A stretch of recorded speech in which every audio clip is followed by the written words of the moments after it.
fleet of them. Look on the ASA. My gosh. They're all going against the wind. It was basically a cube with inside of a sphere where the points of the cube were touching the outside of the sphere.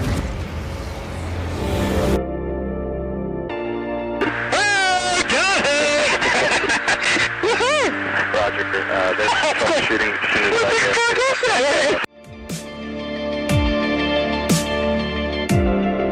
So this isn't anything that just is limited to the United States. It's a worldwide phenomenon.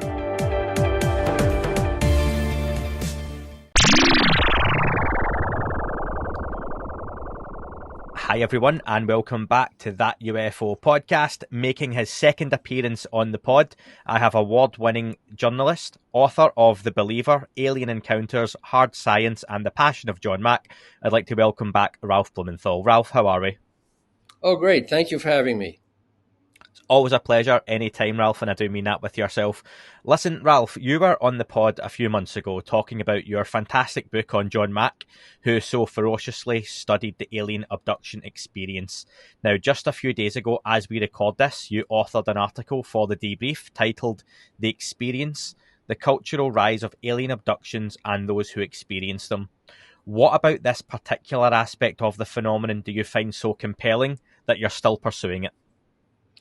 Well, first of all, in this article, I try to relate the revelations about UFOs that are very recent to the broader question of alien experiences. So in the New York Times, the articles we did, we dealt with the UFO sightings and the work that the Pentagon, particularly the Navy, less so the Air Force, but also the Air Force, have done in tracking these mysterious objects, UFOs, UAP, unidentified aerial phenomena, whatever they are.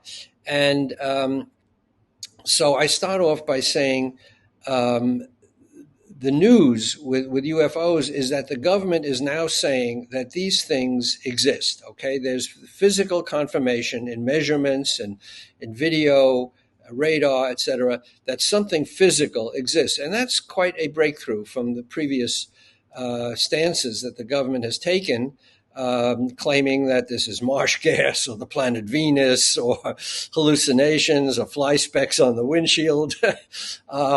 So now the government has come around. Not only do they physically exist, but they represent a threat to other aircraft. So in terms of, near misses. So that's really interesting. These things exist. Now, I make the distinction in the article that the government is not saying where these things come from, what they think they are, who's behind or what is behind the wheel, if there is a wheel. Because, first of all, the government doesn't know. It's pure speculation. And in the Times, too, we like to stick to what we can back up. So this article was an attempt to kind of relate these two sides of the issue, bridge them in a way. Of course, that it's not necessarily bridgeable, but John Mack, the Harvard psychiatrist I wrote about in The Believer, found a correlation between experiencer accounts of meeting with or being abducted by alien beings and UFOs. He said very often a UFO was sighted in proximity to where these encounters happened at night or in driving in a car or wherever. So there is some kind of a correlation, but not all the experiencer accounts mention UFOs. Sometimes they're very strange, these accounts. You cannot make them up. It seems to me that the details are so incredible that humans do not have the imagination, it seems to me, to make up these stories, the detail of these stories. So what the relationship is between UFOs and alien experiences is very difficult to establish. As I said, there's some kind of a correlation, but not all experiences involve UFOs, and the scientific backing that the government has gotten in order to be able to say that these things exist, say nothing about aliens. Now, the article itself was originally scheduled to be printed by the New York Times, but at the last minute it was decided against. Why was this, and did you expect that given the nature of what was being discussed? Well, it was a little complicated. The Times, in very good faith, asked me to look into this for an article, which I did. But along the way, as often happens, people move, and my editor of the piece left, and 2 photo editors left, and by the time everybody moved, the piece was essentially handed off to people who didn't have the same commitment to it. So that happens in journalism. I understand that. They were very good about it. I certainly was free to place it elsewhere, which I did very happily at the Debrief.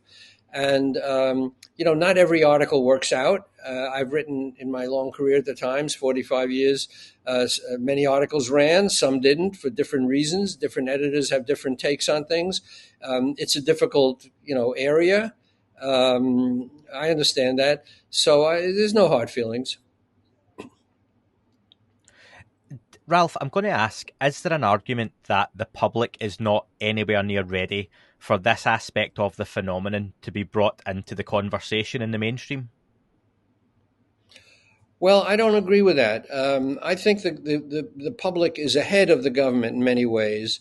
I think the government was historically afraid of dealing with this subject, which is why, going back to Roswell and Kenneth Arnold's sighting of UFOs over Mount Rainier, 1947 was a banner year for UFOs, and then of course all the sightings over Washington D.C. and the whole flurry of UFO activity.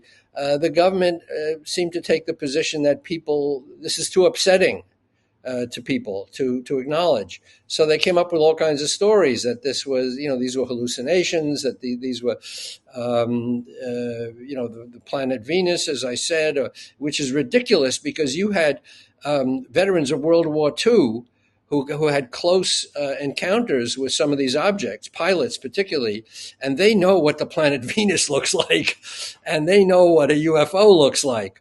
So the public was ahead of the government in many ways. And the government not only didn't acknowledge it, but in some cases it went to great lengths to come up with disinformation, false stories, and to try to undermine some of the people who were reporting these things and try to paint them as communist subversive. I mean, there's a long, unhappy history of this. So I would say the public has been ahead of the government because people have seen these things. They know they exist. Now the government is admitting that they exist. Now, jumping ahead to alien encounters, I think there's still a lot of skepticism for the very nature of the phenomenon. It does not happen. These experiences are not happening in our everyday reality that we can tell.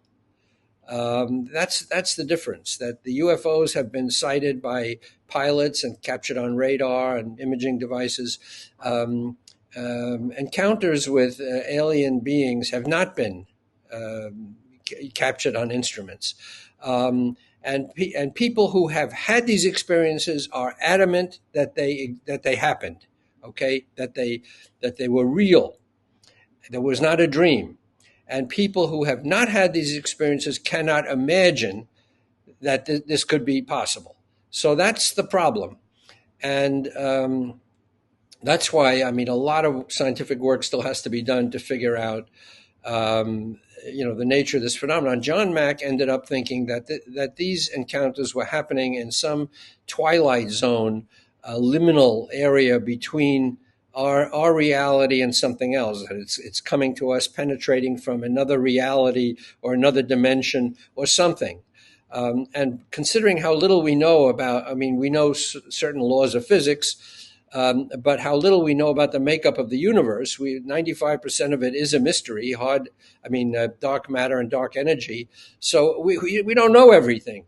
So, where these experiences are coming from and why they don't happen in front of us so that we could see them and say, yeah, that's absolute reality. They're not. That absolutely remains to be studied. It's interesting, Ralph, because you said in the turn of phrase that these people are adamant this wasn't a dream, but it actually might be the case that some of these are dreams, but in the same respect, they are still happening because maybe those dreams are in that twilight area of, the conscious and subconscious, and it may be that physically you could see someone, and I've discussed this on the podcast before, someone could have an abduction experience, but you would physically stand beside them in their bed, for example, and never see them leave the bed. But the unconscious mind could be somewhere else, and that's quite an interesting way to look at it. Yes, I mean, that's a very good point, that there is no agreement on the physical aspect of abduction. I mean, of course, there's no agreement. The whole thing is a big mystery. But in my book, I cite two stories. One, as I said, was the one about the two girls with the sleepover, and they disappeared during the night.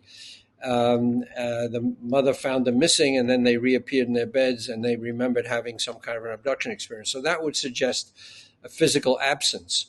But there was another case that was discussed at the MIT conference in 1992, or the conference at MIT. MIT didn't really sponsor the conference, it just provided a venue.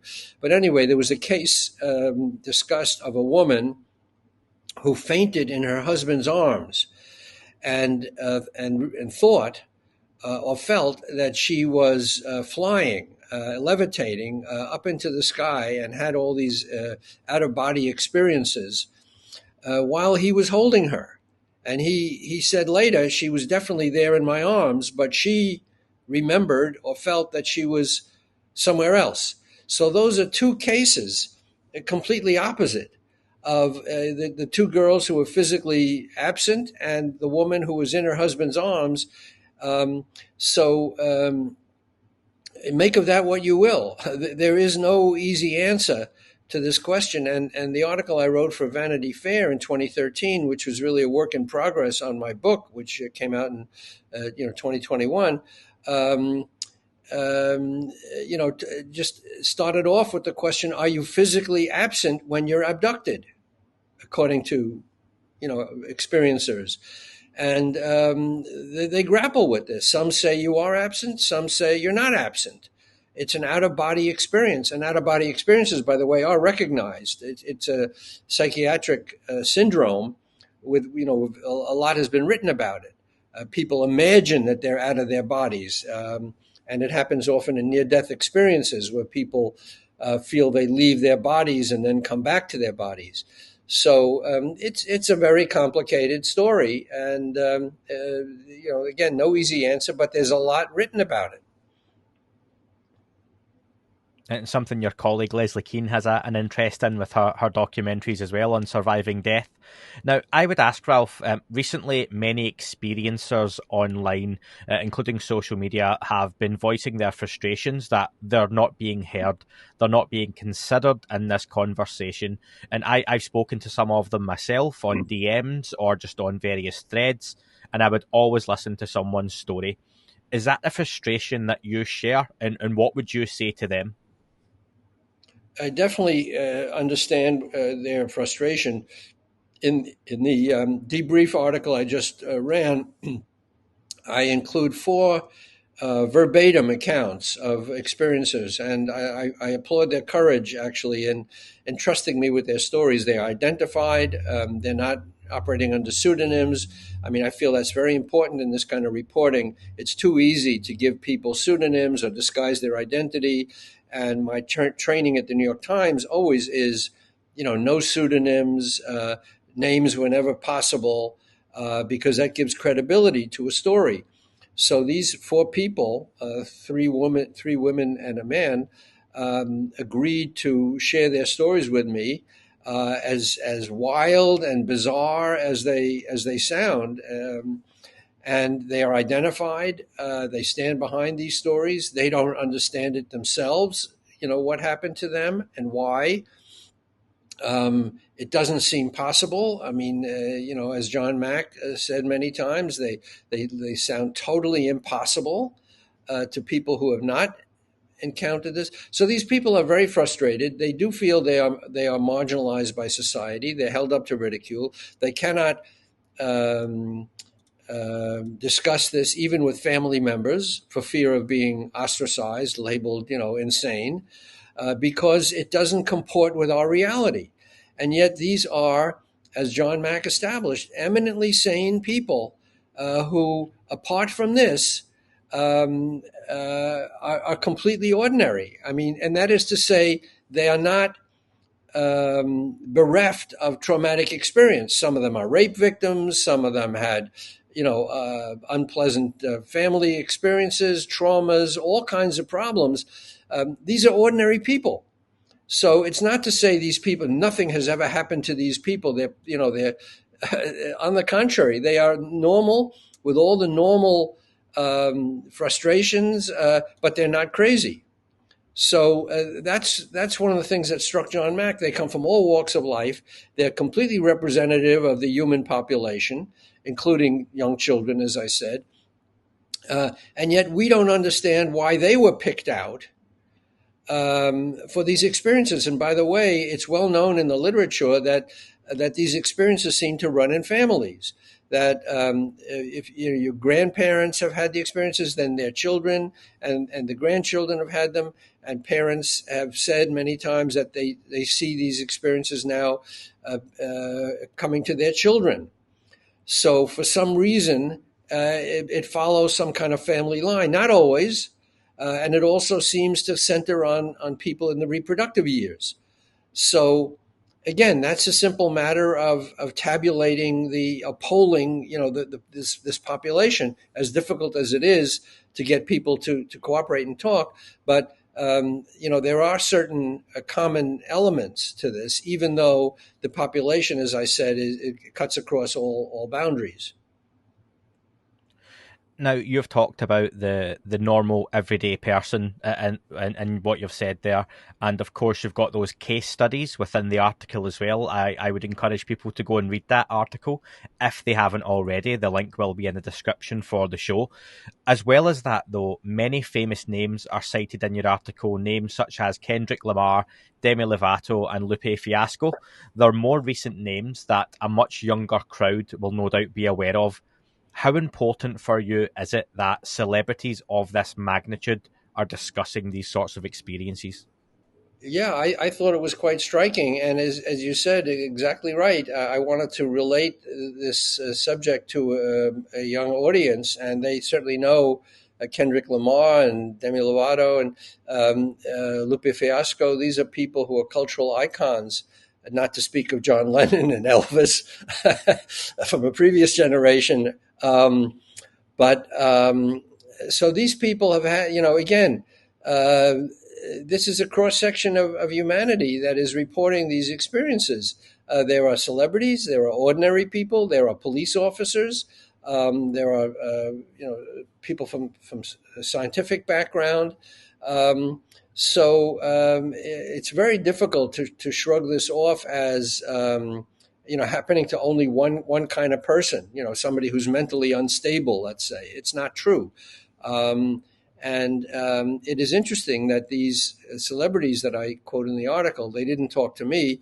I tried to get interviews with them, but it's difficult to pin down a celebrity. But they did say this in public forums on the air. And Demi Lovato actually has a show starting this week, unidentified.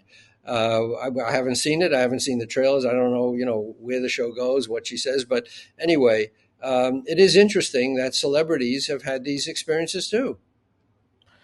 Is there a danger, given some of these personalities and bigger names, they have had controversies or, odd behaviours, that it can enforce the stigma attached to the subject in the way that the wider media may now report on it.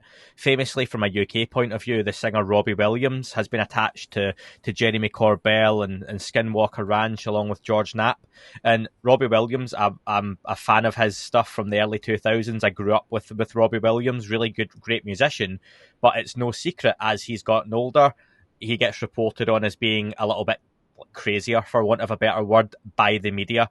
Do you think that can enforce that stigma, or do you still think the pros outweigh the cons? Well, the more I like to think that the more we write about this, and the more we stress the point that, first of all, there should be no stigma attached. This is an experience. These people didn't want these experiences to happen. They're not profiting from these experiences. On the contrary, they're shy. They're running away. They're embarrassed. They're ashamed, even though they have no reason to be ashamed. But the more we discuss this, I think it helps to erase the stigma. But and that's why it was interesting that Lupe Fiasco and Kendrick Lamar and others have mentioned it in a public way. And I think it's brave of them to combat this, and they can do it because they're celebrities. In other words, they have a guaranteed following, no matter what they say, and they're insulated, let's say, from some of the setbacks that ordinary people might have in their jobs or their relationships with their peers. So a celebrity is in a particularly good position to sort of combat this stigma. But so I think the more we discuss it and hammer home the point that these people did nothing wrong, they're not seeking these experiences, they're not profiting by these experiences, they're not, as I say, on the contrary, they're trying to shrug them off or downplay them or run away from them. But the more we understand that there is a mystery here. That's the number one takeaway from this whole thing that I got in writing my book. There is a legitimate mystery here. It is not something that the so-called skeptics and debunkers can, point to and say, "Oh, this is easy. It's that." It's not. We don't know what it is. So little by little, I think we can hammer away at that stigma. Ralph, humans can be seen as an unreliable sensor, so some people can argue that gathering reliable abduction data can be tough. How can we build on John Mack's work and gather data in a way that's satisfying to science? Well, good question. Some people are doing that. I mean, Gary Nolan at Stanford University, Jacques Vallée, these are people who are lending their scientific stature, and it's a high one. And Avi Loeb at Harvard, lending their stature to scientific inquiry. In other words, the scientific establishment has to be assured that they can look into these questions without being stigmatized. And there's a way of doing it scientifically. I mean, look, the internet is full of wild speculation, sensational stories, and I think not everything out there has to be believed or should be taken at face value, certainly, but there is a way for responsible science and leaders in various disciplines, including religion scholars who have been fascinated by this discussion because they see parallels to the early accounts of so-called miracles, let's say, in the church. That it can be, there's nothing that is unscientific about the subject. In other words, it is amenable to study, and we just have to find ways to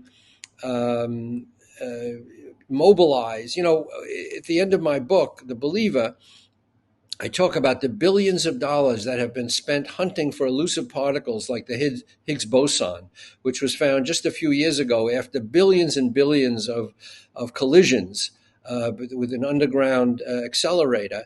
And they finally found one particle out of billions and trillions of collisions, and it lasted a tiny fraction of a second. There's a picture now of a black hole 55 million light years away. an image that astronomers have gotten and caused a huge stir very few years ago. And the billions and billions of dollars have been spent, finding these colossal mystery, or illuminating these mysteries. Let's say actual picture of a black hole, the first one we've ever had, and this Higgs boson. So, if a fraction of that money were to be applied to studying the alien abduction phenomenon and understanding what changes are taking place in the bodies of people reporting these things, if indeed there are these changes, what's going on in brain function? Are there ways of capturing images of these experiences in some way? These are all legitimate scientific questions, because these people are not making it up. Something is happening to them that we don't understand, and it's worth scientific study. Ralph, just before we get to some listener questions, I want to mention our friend James Iandoli over at Engaging the Phenomenon podcast. Now, some in the community are pushing for a crash retrieval awareness week from the 17th to the 21st, for the 24th, of October. So it would be remiss of me to not ask you a couple of questions before we get to the listener cues on that. Now, the Wilson documents, as you'll be very well aware of, were edited out of one of your articles for the New York Times. Were you given a reason for this, and what would have to happen to see it featured in the future? Okay, well, it wasn't edited out of the article. It was never in the article. There's a lot of stuff that was not in our articles because we never could build a good enough foundation. And I must say that one of the frustrations that Leslie and I had was trying to write some of our articles with the voices of the internet nipping at our heels and second guessing us and saying, oh, they interviewed so-and-so, they must be working on this. We interview a lot of people, and not everything we pursue, or not everybody we interview, gets into the New York Times because we can't establish it, we can't get them on the record, all kinds of things. So it really has not been helpful to try to write some of these articles with people nipping at our heels and quote, revealing things about our methodology and the people we talk to. That really is part of our work product. That the reason we didn't put it in the New York Times is it didn't rise to the level of New York Times reportage. Okay, so there were a lot of things that didn't make it into the article. Now, the crash retrieval is a very difficult subject. It's largely classified. What the government has, if it has, materials from crashed vehicles, is buried deep inside different, elements in the Pentagon or private contractors. We have not been able to get at that data, which I think we've said in so many words. What we could get, and we put in our last article, was that congressional committees were briefed about purported retrievals of some crashed materials. Okay, we found it significant and worth reporting that members of congressional committees, let's say certainly staff members, were briefed by Eric Davis and others about some of this information. Now, we don't know exactly what information, and we don't know what, we can't verify what materials. I mean, there's a lot of unanswered questions, but we found it significant that congressional committees were interested in the topic and were given some information. Okay. And as we said, a lot of the information remains classified, and we haven't been able to get it. And even if we got it, we probably wouldn't report it because we don't want to go to jail. So, it's a very interesting topic, shrouded in mystery, and what we could report, we did. So, but nothing was edited out of our story. We agreed with our editors on what was worth reporting, and we were happy with the way the stories came out. Ralph, you're a man of integrity. You deal in facts. You report on the facts. But the human aspect of this for you, do you have a gut feeling as to whether the US government does indeed have intact craft or pieces of a craft? Well, there's a lot of smoke. Let's put it that way. You know, there have been a lot of accounts over the years, and they're not verified as far as I know, but anecdotal accounts, as John Mack dealt with the experiencers. So I don't know. I mean, I know that there are super secret corners of the military establishment that we can't get access to. I mean, that's just the way it is. So what is in those committees, special access committees, and it's a matter of speculation. But there's certainly been a lot of reporting over the years that alleging, at least, that materials have been recovered. As I said, I can't go beyond that. I don't know. I can't confirm that from my reporting. So that remains to be seen. When you see fellow journalists like Ross Coulthart getting so involved in the subject, does that give you hope more will follow in the footsteps of yourself, Leslie Kean, and Helene Cooper? Yes, when we see serious journalists like Tim McMillan, clearly, using their vast knowledge of the defense establishment to look into this area, it does give us hope that, look, it is a communal exercise to get this information out. And as much as we compete, with other journalists to be first, I'm happy to see breakthroughs elsewhere that move us onto, a new track or give us additional information. We don't own everything, and we don't know everything. We at the Times, let's say, or Leslie and I, people are working on a lot of interesting things. And if they have a breakthrough, George Knapp certainly has wonderful sources. It does give me faith that we'll be able to add to the sum of human knowledge. So I applaud them. As I said, what does set me back a little bit is the poor misinformation, let's say, that's on the internet, that doesn't hew to the standards that we have in the mainstream media, the serious media on this, and that go by rumor and are not checked out. And, a lot of stuff is out there, and people take that as reliable information, and it may not be. I mean, not everybody has the same standards that we have at the Washington Post and the New York Times and Wall Street Journal. So that's the problem. It's a mixed bag, and you don't know often where this information is coming from. Now, let's go into some listener questions, Ralph. We had plenty sent in, but obviously in a limited time, I just want to get some of these to you. You touched on this a little bit earlier, but I'd like to know a little bit more. So Dave wants to know, at what point in the conversation, Ralph, for you, do you feel yourself pulling back when it comes to abduction and experiences? I.e., is it too far to discuss portals, dimensionals, or alien hybrid children, for example? At what point do you sort of pull away?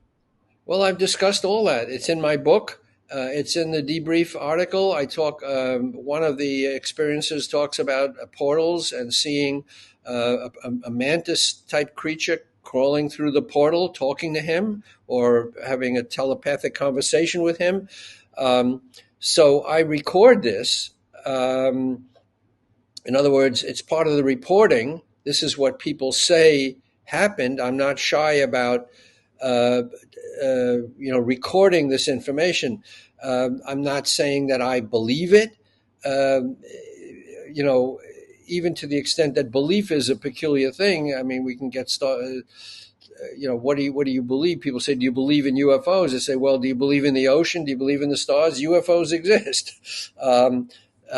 So belief is a fraught question.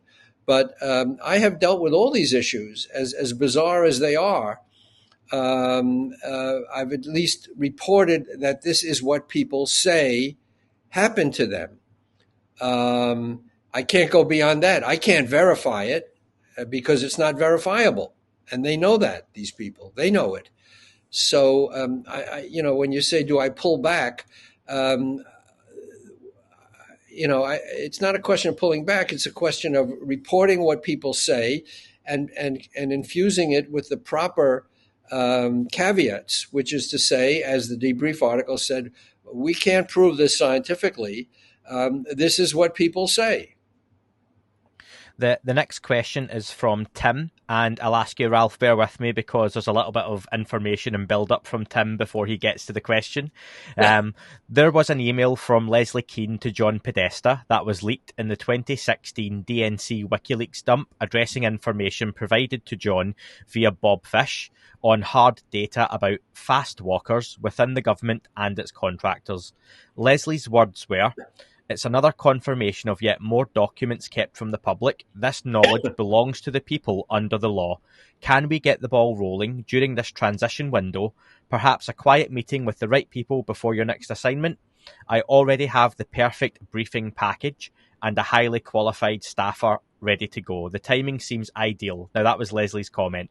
The question from Tim is, has Ralph seen this briefing package? If so, what was in it?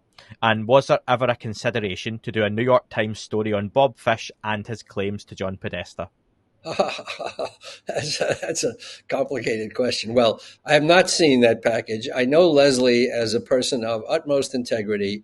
I'm sorry that these emails were leaked because they were done. I think it was part of an effort to embarrass people by the subject, the nature of the subject, anything with UFOs, and a public figure has a likelihood of embarrassing them, and people say things in emails that they wouldn't necessarily want to see public. It's a sensitive topic. So I don't know the whole backstory of that exchange that Leslie had with John Podesta, but I think it was very sad that people use this as a way of trying to ridicule him or undermining him. And there was a lot of private emails that were put out as part of, machinations from different parties. I'm not going to go into all that, but we know what happened in the run-up to the 2016 election. Some very sordid stories emerged. So, I'm not familiar enough with the background of that exchange to really comment on it. No, that's fair. Michael has a good, interesting question. Don't know how much you can go into this one, to be fair, though. He wants to know, have any of your top sources ever indicated that UAP occupants have been caught on film? No, nobody has ever indicated that to me. And if they did, I would say, let's see the film. I hear a lot of stories from people, and I get sent a lot of material. And I welcome it. But I always tell people I don't have the technical expertise to vet a lot of the videos that come to me. I'm not an expert in terms of unpacking the information and figuring out what's real or what's not real. A lot of the videos are not very precise. They're blurry, which has been the problem all along.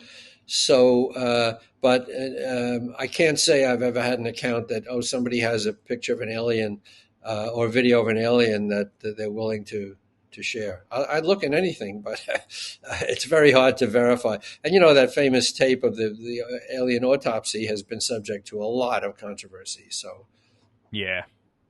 No, that's fair.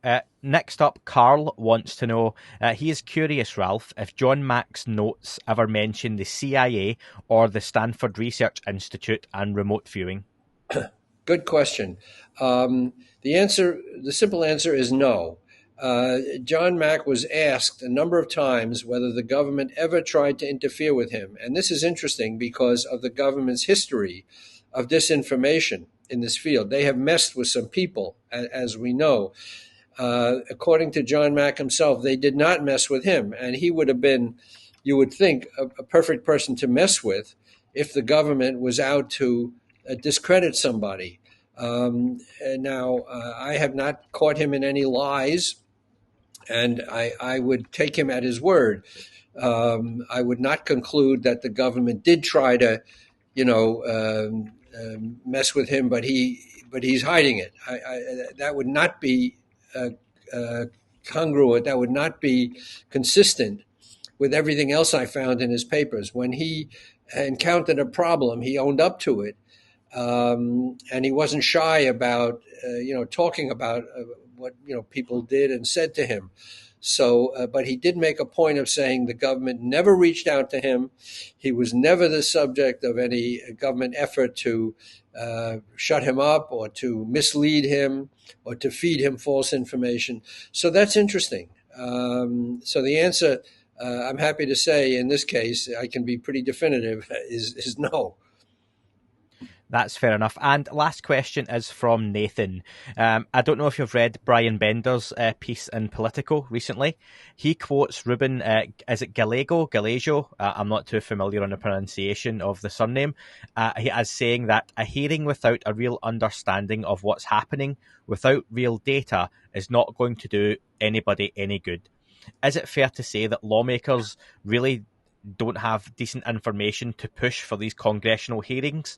And in addition to that, are there enough people who have already briefed certain members that, when given the chance to speak on record without fear of their NDA, more info would be made readily available? Well, I know Brian Bender, and he's a meticulous and reliable journalist on Politico. I didn't read that last article. There have been congressional hearings, by the way, in the past, as recently as the 2000s. Dealing with Roswell, dealing with Gerald Ford, called hearings when he was House Majority Leader.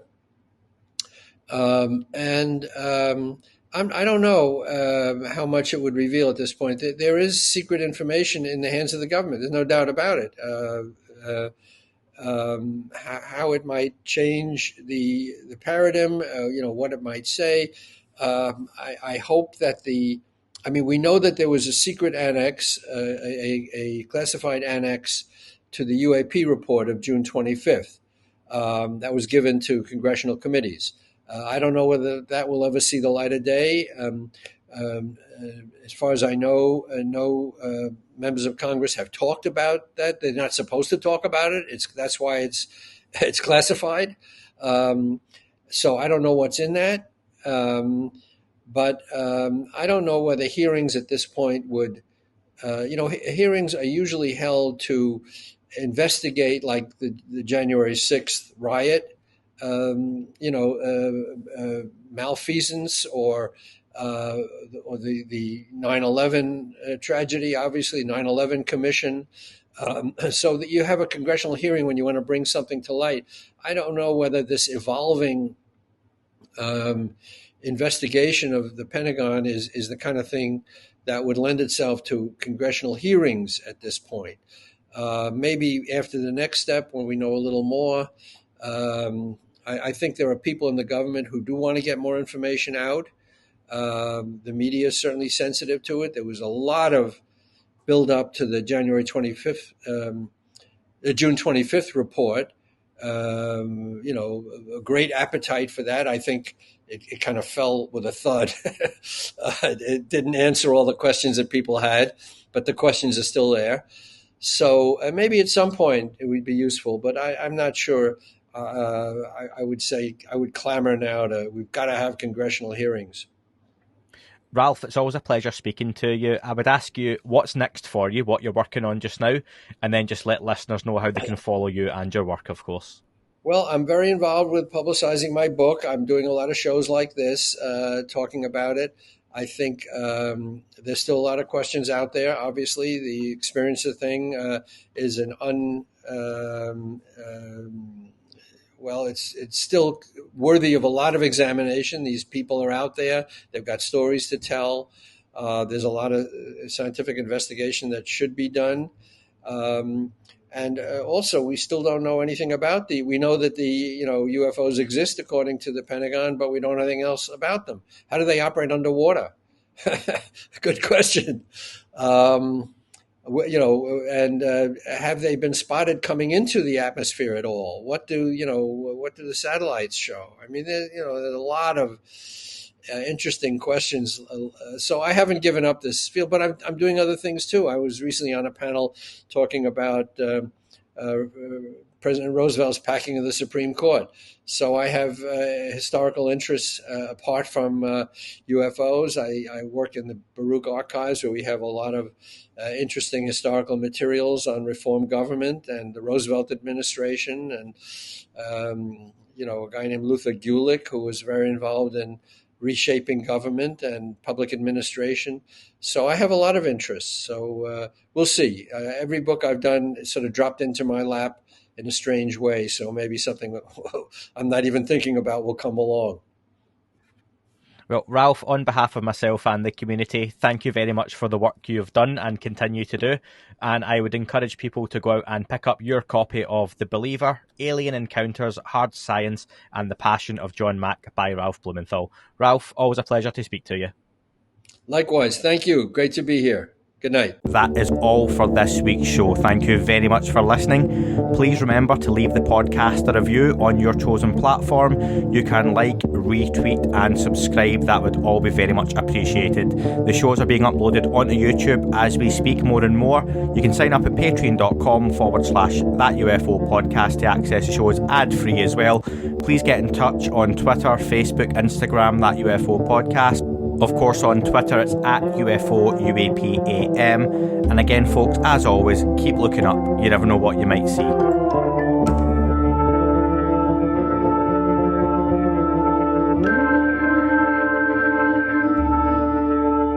It wasn't a tic-tac and not quite a saucer, more like a hubcap designed by Chaucer, a little baroque and quite steampunk, like Alice was playing bass for the Parliament of Folk. The little fucker hovered right outside of my window, and when I shoved out the screen, he made it an issue. I don't think he expected me to see his ass, but I'd had some champagne and smoked a little around.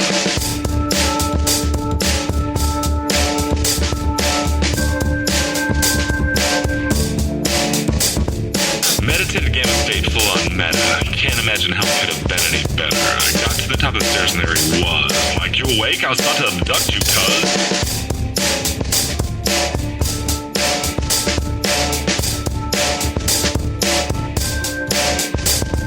I jumped back and nearly kissed myself, and I climbed out the window after the elf, and I woke up in my bed and there was something on my head and everything was weird and everything was red. And I called out to my boys. They thought this was noise. They thought it was a dream. They thought it was my toys. They thought it was my problems, and they think I should seek therapy, and I don't know what to do because it doesn't really scare me.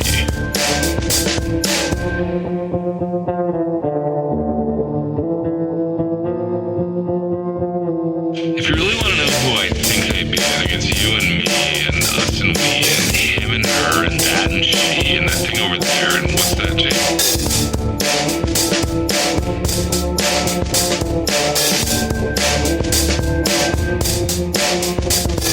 But for being serious, open your mind, consider your heart, consider time, consider your space, consider your lies, consider your life, consider your eyes.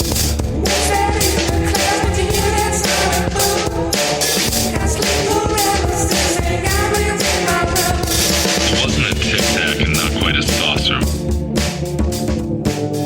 What's that in the clouds between that sun and moon? Got sleep paralysis and got winds in my room. It wasn't a tic-tac and not quite a saucer.